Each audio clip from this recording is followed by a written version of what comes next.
Hello दोस्तों, नमस्कार। स्वागत करते हैं आप सभी का शिक्षा मनोविज्ञान के इस बेहतरीन ज़बरदस्त सेशन में। कैसे हैं आप सभी? आई होप बहुत ही अच्छे होंगे और इन कम समय में सीटेट की तैयारी बेहतरीन ढंग से कर रहे होंगे। तो साथियों, यहाँ पर सीडीपी के ऐसे बेहतरीन प्रश्न हैं जो हर बार सीटेट एग्जाम में ट्रेंड होते हैं। तो चलिए क्लास को स्टार्ट करते हैं। आप लोग क्लास को एक बार शेयर कर दीजिए। प्रश्न नंबर 1 है कि निम्नलिखित में से कौन सी विशेषता प्रतिभावान विद्यार्थी की है? ऐसी कौन सी विशेषता पाई जाती है प्रतिभाशाली शिक्षार्थी के अंदर? यहाँ पर विशेषता की बात की गई है। पहला ऑप्शन है, यदि कक्षा की गतिविधियाँ अधिक चुनौतीपूर्ण नहीं होती तो वह यह कम प्रेरित अनुभव करता है और ऊब जाता है। कौन भाई? प्रतिभावान शिक्षार्थी। ठीक है। दूसरा है कि वह बहुत ही तुक मिजाज होता है। तीसरा विकल्प है, वह रस्मी व्यवहार करता है जैसे हाथ थपथपाना, डोलना आदि। चौथा विकल्प है, वह आक्रामक और कुंठित हो जाता है। तो प्रतिभावान विद्यार्थी जिनकी बुद्धि लब्धि होती है 140 से ऊपर, है ना, 140 से ऊपर होती है, तो ऐसे विद्यार्थी जो होते हैं जिज्ञासु प्रवृत्ति के होते हैं, हमेशा वो नई नई खोज में लगे होते हैं।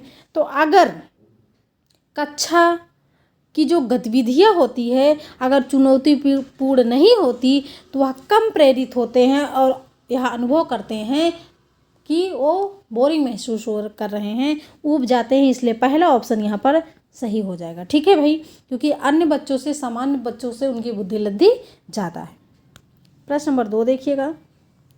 एक शिक्षिका अपनी प्राथमिक कक्षा में प्रभावी अधिगम को बढ़ा सकती है। कैसे बढ़ा सकती है? ड्रिल और अभ्यास के द्वारा, अपने शिक्षा विद्यार्थियों में प्रतियोगिता को प्रोत्साहन देकर। तीसरा विकल्प है विषय वस्तु को विद्यार्थियों के जीवन के साथ संबंधित करके।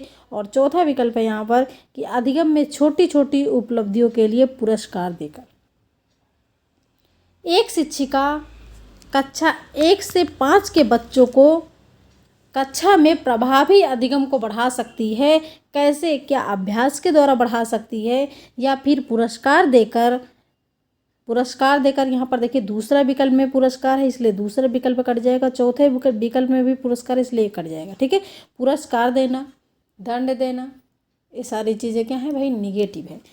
तो यहाँ पर पहला ऑप्शन और तीसरे में आपको बताना है क्या सही हो जाएगा। ड्रिल और अभ्यास के द्वारा वो जो है प्रभावी अधिगम को बढ़ा सकती है या फिर विद्यार्थियों के जीवन के साथ संबंधित करके विषय वस्तु को वो प्रभावी अधिगम को बढ़ा सकती है। यहाँ पर पॉजिटिव क्या होगा? पॉजिटिव क्या होगा? ए ऑप्शन, पहला ऑप्शन या फिर तीसरा? तो यहाँ पर तीसरा विकल्प सही हो जाएगा कि विद्यार्थियों के जीवन के साथ विषय वस्तु को अगर शिक्षिका संबंधित कर देगी, जोड़ देगी, तो उससे जो अधिगम होगा वो प्रभावी होगा। क्लियर? प्रश्न नंबर 3 देखिएगा। बच्चों के बारे में निम्नलिखित कथनों में से कौन से कथन सही है? पॉजिटिव के साथ हमेशा पॉजिटिव आंसर लॉक होगा। बच्चे जानकारी के निष्क्रिय प्राप्त करता है। बच्चे समस्या समाधान करता है। बच्चे वैज्ञानिक शोध करता है। बच्चे पर्यावरण के सक्रिय अन्वेषक हैं। बच्चे पर्यावरण के सक्रिय खोज करता है। ठीक है, आप कह लीजिए यहाँ पर बात किसकी की जाइए? सही विकल्प की। तो यहाँ पर डी ऑप्शन पॉजिटिव है। बच्चे वैज्ञानिक शोध करता है, बिल्कुल सी ऑप्शन पॉजिटिव है। बच्चे समस्या समाधान करता है। ठीक है भाई, बच्चे समस्या का समाधान भी कर लेते हैं। लेकिन बच्चे जानकारी के निष्क्रिय प्राप्त करता है, अगर यहाँ पर निष्क्रिय के बजाय सक्रिय होता तब आपका ए ऑप्शन पॉजिटिव होता, आपका ए ऑप्शन निगेटिव हो गया। बी, सी और डी यहाँ पर लॉक हो जाएगा। बी, सी, डी पहला ऑप्शन यहाँ पर लॉक हो जाएगा। प्रश्न नंबर 4 देखिएगा। सीटेट के लिए समय बहुत ही कम है। आप लोग ज़्यादा से ज़्यादा प्रैक्टिस सेट लगाइए। जिस सब्जेक्ट में आपको लगता है कि इसमें हमारे मार्क्स हर बार कम आते हैं, तो उस सब्जेक्ट की आप सबसे ज़्यादा प्रैक्टिस सेट लगाइए। प्रश्न नंबर 4 है कि विद्यार्थियों में संप्रत्यात्मक विकास को प्रोत्साहन देने के लिए निम्नलिखित में से कौन सी विधि सबसे प्रभावी होगी? संप्रत्यात्मक विकास को प्रोत्साहन देने के लिए ऐसी कौन सी विधि है जो सबसे ज़्यादा प्रभावी होगी? पहला ऑप्शन है यदि करने के लिए कहकर विद्यार्थियों के गलत विचारों को सही विचारों में बदलना। क्या पहला ऑप्शन सही हो जाएगा कि यदि करने के लिए कहकर विद्यार्थियों के गलत विचारों को सही विचारों में बदलना, क्या ये जो है संप्रत्यात्मक विकास को प्रोत्साहन दे रहा है? या फिर विद्यार्थियों को बहुत से उदाहरण देना और उन्हें तर्क शक्ति का उपयोग करने के लिए प्रोत्साहित करना। तीसरा विकल्प है जब तक विद्यार्थियों में वांछित संप्रत्यात्मक परिवर्तन न हो जाए तब तक दंड का उपयोग करना। और चौथा ऑप्शन है पुराने प्रत्ययों से किसी संदर्भ के बिना नए प्रत्ययों को अपने आप समझा जाना चाहिए। यहाँ पर क्या हो जा सकता है बताइए, क्या सही होगा?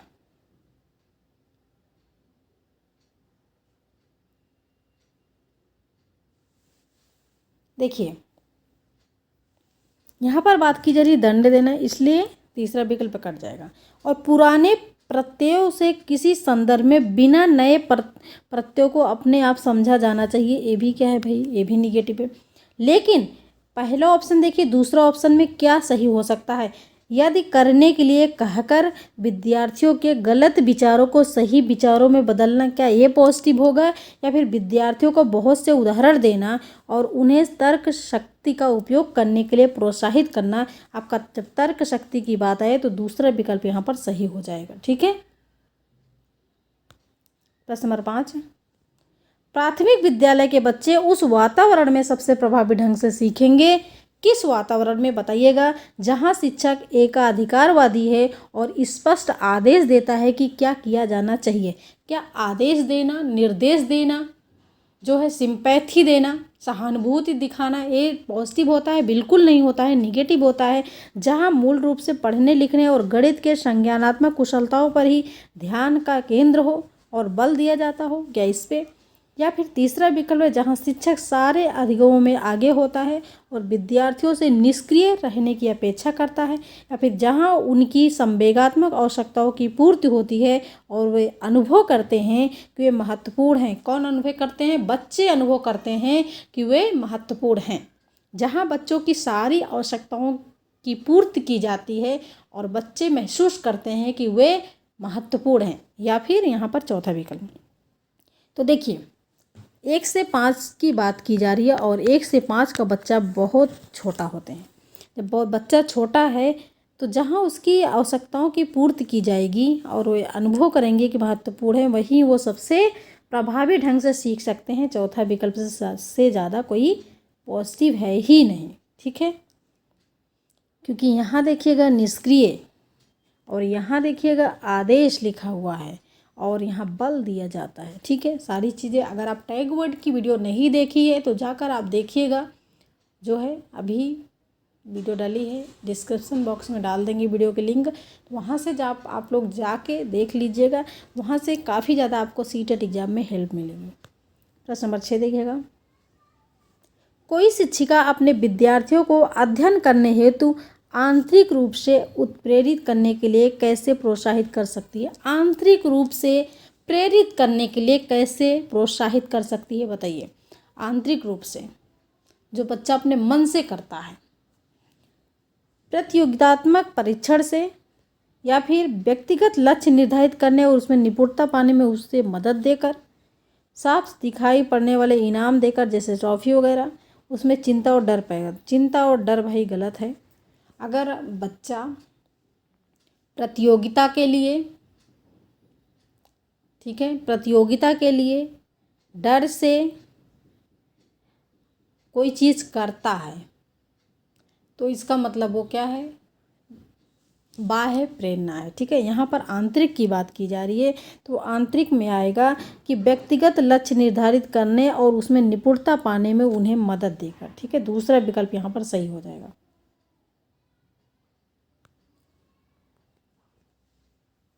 प्रश्न नंबर 7, विकास का सिरा पदाभिमुख दिशा सिद्धांत व्याख्या करता है कि विकास इस प्रकार आगे बढ़ता है। सिरा पदाभिमुख दिशा सिद्धांत यह व्याख्या करता है कि विकास इस प्रकार आगे बढ़ता है। किस प्रकार?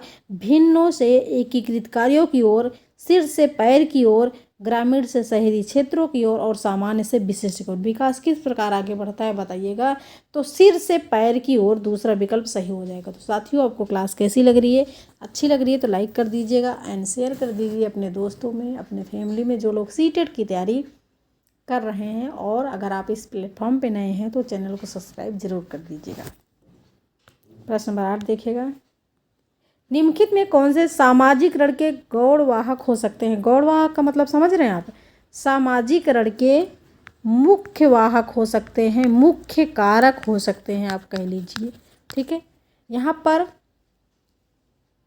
द्वितीय कारक की बात नहीं की जा रही है, यहाँ पर प्राथमिक कारक की बात नहीं की जा रही, यहाँ पर बात की जा रही है मुख्य कारक की।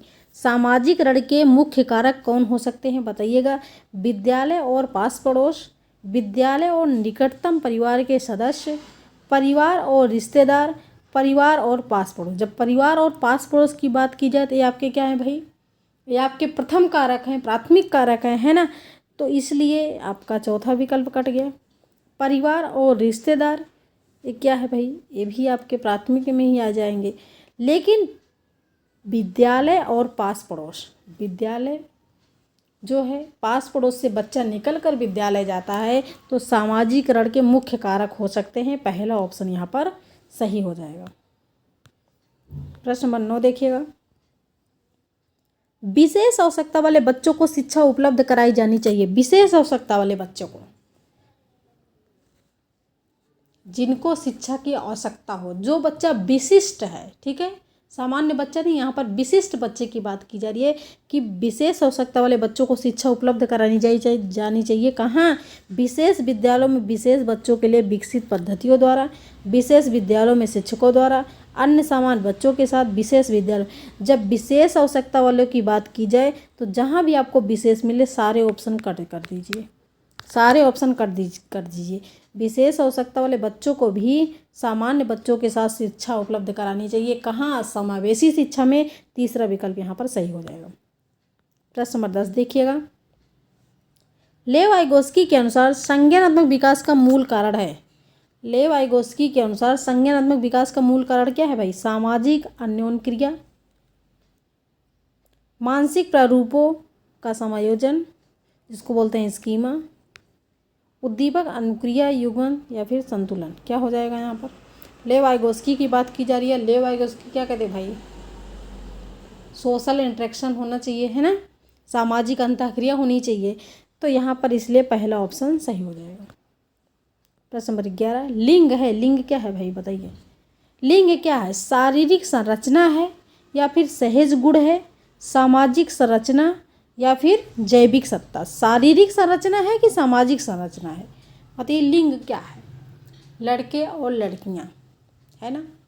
तो लिंग है सामाजिक संरचना, समाज द्वारा निर्धारण किया गया है कि लड़के और लड़कियां, ठीक है, लड़के ये करेंगे, लड़कियां ये करेंगी, लड़कियां घर का काम करेंगी, लड़के ऑफिस का काम करेंगे। तो इसको भाई कौन बनाया? इसको समाज बनाया है। तो लिंग है सामाजिक संरचना। तीसरा विकल्प यहाँ पर सही हो जाएगा।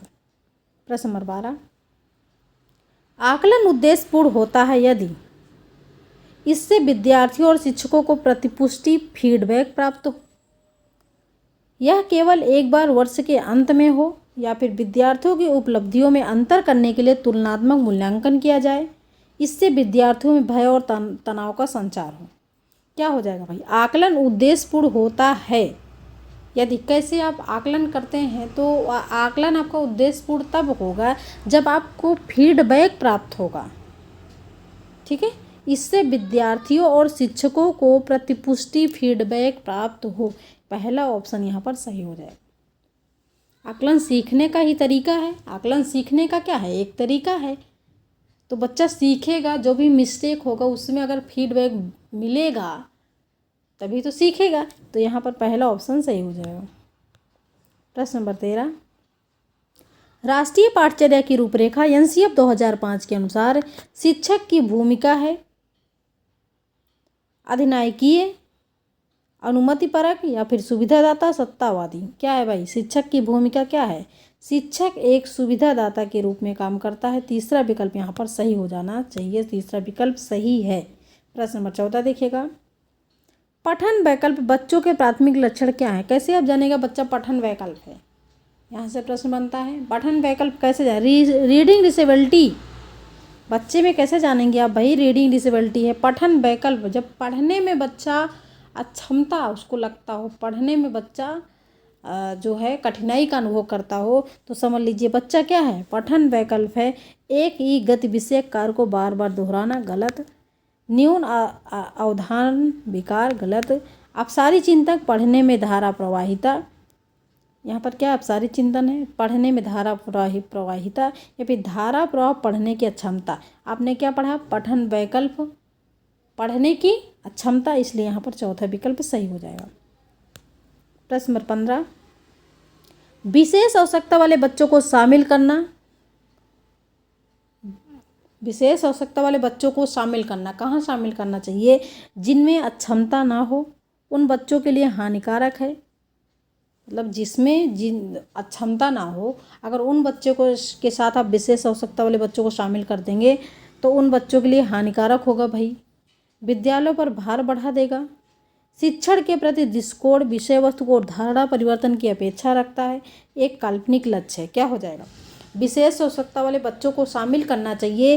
शिक्षक के प्रति दृष्टिकोण विषय वस्तु और धारणा परिवर्तन की अपेक्षा रखता है, क्योंकि बात करी गई है कि विशेष आवश्यकता वाले बच्चों को का अधिगम अलग होना चाहिए, इसकी बात यहाँ पर की गई है। तीसरा विकल्प। प्रश्न नंबर 16, विविध प्रकार की सामाजिक, आर्थिक और सांस्कृतिक पृष्ठभूमि के बच्चों से युक्त कक्षा सभी विद्यार्थियों के अधिगम अनुभव को बढ़ाती है। यह कथन कैसा है? यह कथन कैसा है भाई बताइए?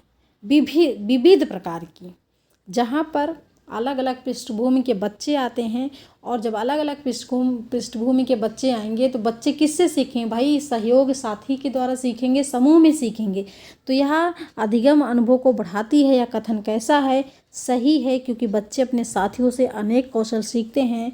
सही, क्योंकि इससे कक्षा अधिक श्रेणीबद्ध दिखाई देगी। या फिर गलत है, क्योंकि यह अनावश्यक स्पर्धा की ओर ले जा रहा है।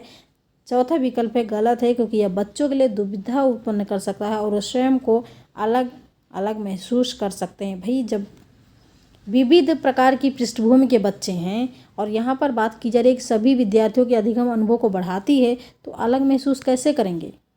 अनावश्यक स्पर्धा की ओर ले जाना गलत है। श्रेणीबद्ध दिखाई देना, इसमें पॉजिटिव नहीं है।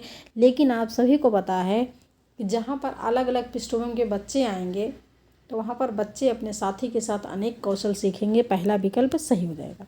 प्रश्न नंबर 17, सुनने में असमर्थ बच्चा, जो बच्चा सुन नहीं सकता, सुनने में असमर्थ बच्चा है, तो उसको आप शिक्षा कहाँ प्रदान करोगे? केवल अकादमिक शिक्षा से लाभ नहीं उठा पाएगा, उसे उसके स्थान पर व्यावसायिक शिक्षा दी जानी चाहिए। या फिर दूसरा है, नियमित विद्यालय में बहुत अच्छा कर सकता है यदि उसे उपयुक्त सुविधा और साधन उपलब्ध कराए जाए। तीसरा विकल्प है, नियमित विद्यालय में अपने सहपाठियों के समान कभी प्रदर्शन नहीं कर सकेगा। या फिर चौथा विकल्प है, श्रवण असमर्थ और बच्चों की विद्यालय में ही भेजा जाना चाहिए, नियमित विद्यालय में नहीं। अगर सुनने में असमर्थ बच्चा है तो ये बच्चा कैसा है? विशेष बच्चा है कि नहीं? है विशेष बच्चा है ना भाई, विशेष बच्चा है। अगर बच्चा विशेष है तो क्या उसको आप अलग विद्यालय में भेजोगे क्या? गलत हो जाएगा। नियमित विद्यालय में अपने सहपाठियों के समान कभी प्रदर्शन नहीं कर सकता। भाई क्यों नहीं कर सकता? श्रवण असमर्थ वाले बच्चों के लिए विद्यालय में जहाँ बच्चे सुन नहीं सकते उनके लिए जो ब्रेल लिपि वाला विद्यालय है, ब्रेल लिपि वाला नहीं, ब्रेल लिपि वाला तो अंधे लोगों के लिए है, जहाँ पर बच्चे सुन नहीं सकते ऐसे विद्यालय में भेजेंगे। ठीक है, गलत है भाई। क्यों भेजेंगे? विशेष आवश्यकता वाले बच्चों के लिए जो विद्यालय हो तो समावेशी शिक्षा में ही बच्चों को भेजा जाएगा, तो इसलिए दूसरा विकल्प सही हो जाएगा कि नियमित विद्यालय में बहुत अच्छा कर सकता है यदि उसे उपयुक्त सुविधा और साधन उपलब्ध कराए जाए। ठीक है, बच्चा सुन नहीं सकता तो बच्चे को आप दिखा के तो पढ़ा सकते हैं, है ना? तो इसलिए यहाँ पर दूसरा विकल्प सही हो जाएगा। दृष्टिबाधित जो बच्चा होता है उनके लिए ब्रेल लिपि से पढ़ाया जाता है। प्रश्न नंबर 18, शिक्षक बच्चों की जटिल अवधारणाओं की समझ को किस प्रकार सहज कर सकते हैं, आसान बना सकते हैं, बताइए। जटिल। शिक्षक बच्चों की कठिन अवधारणाओं की समझ को किस प्रकार सरल बना सकते हैं? बार बार यांत्रिक अभ्यास के द्वारा, अन्वेषण एवं परिचर्चा के लिए अवसर उपलब्ध करा के, एक व्याख्यान देकर, प्रतियोगितात्मक अवसरों की व्यवस्था करके। प्रतियोगिता हमेशा निगेटिव में आएगा, आपका पॉजिटिव में नहीं जाएगा। व्याख्यान रटने पर बल देते हैं, बार बार अगर आप अभ्यास कराते हैं तब उससे ज़्यादा पॉजिटिव है कि बच्चे को आप अन्वेषण, खोज एवं परिचर्चा में शामिल करिए। खोज और परिचर्चा, वाद विवाद करने के बच्चों को अवसर दीजिए, उनकी जो कठिन अवधारणाएं हैं वो सरल हो जाएंगी। दूसरा विकल्प सही हो जाएगा। प्रश्न नंबर 19, निम्नलिखित में कौन सा एक कथन समावेशन का अच्छा वर्णन करता है? समावेशन का, जिसको बोलते हैं समायोजित, ठीक है। यह एक विश्वास है कि बच्चों को अपनी योग्यताएं के अनुसार अलग किया जाना चाहिए। एक चीज़ आपको बता दूं हम कि जब भी अलगाव की बात की जाए, वर्गीकृत की बात की जाए, प्रतियोगिता की बात की जाए, दंड की बात की जाए, भय की बात की जाए, सज़ा की बात की जाए, ये सारी चीज़ आपकी निगेटिव ही होती हैं, ठीक है। यह विश्वास है कि बच्चों को अपनी योग्यता के अनुसार अलग किया जाना चाहिए। यह एक विश्वास है कि कुछ बच्चे कभी कुछ सीख ही नहीं सकते, ये तो भाई सरासर निगेटिव है ना। वह एक दर्शन है कि सभी बच्चों को नियमित विद्यालय प्रणाली में समान शिक्षा प्राप्त करने का अधिकार है, बिल्कुल है। यह एक दर्शन है कि विशेष बच्चे ईश्वर के विशेष उपहार हैं, गलत। आपका तीसरा विकल्प सही हो जाएगा, ठीक है। प्रश्न नंबर 20, बाल केंद्रित शिक्षण में सीखना मुख्यतः किस प्रकार होता है? बाल केंद्रित शिक्षण में सीखना मुख्यतः किस प्रकार होता है? शिक्षकों द्वारा प्रत्यक्ष निर्देश देना, पाठ्य पुस्तकों से, अधिगमकर्ताओं के निष्क्रिय सुनने से, विविध स्रोतों का अन्वेषण के। अच्छा बताइए, निर्देश देना क्या है? आपका गलत है। पाठ्य पुस्तकों तक ही निर्भर मत रखिए आप। अगर पाठ्य पुस्तक आपको दिख रहा है तो वो भी आप नेगेटिव में कर दीजिए, क्योंकि पाठ्य पुस्तकों से आप हटकर बच्चों को उनके दैनिक जीवन से आप जोड़िए, ठीक है। और यहाँ पर निष्क्रिय मतलब गलत ही है। विविध स्रोतों का अन्वेषण करके, चौथा विकल्प सही हो जाएगा, ठीक है। अन्वेषण, खोज करके बच्चे खोज करके बेहतर सीख सकते हैं। चौथा विकल्प यहाँ पर सही हो जाएगा। क्लियर? तो साथियों, ये थे आज के 20 प्रश्न। आपको क्लास कैसी लगी? अच्छी लगी तो लाइक करिएगा एंड शेयर करिएगा अपने दोस्तों में, जिससे क्लास में और लोग बढ़ें। तो आप लोग कमेंट करके ज़रूर बताइएगा कि आपने इन 20 प्रश्नों में कितना स्कोर किए। क्लास में जो है संख्या थोड़ा सा कम होगी, जिसकी वजह से आज 20 ही प्रश्न लाना पड़ा। Thanks for watching video. This is Sadhana Tyagi, expert class.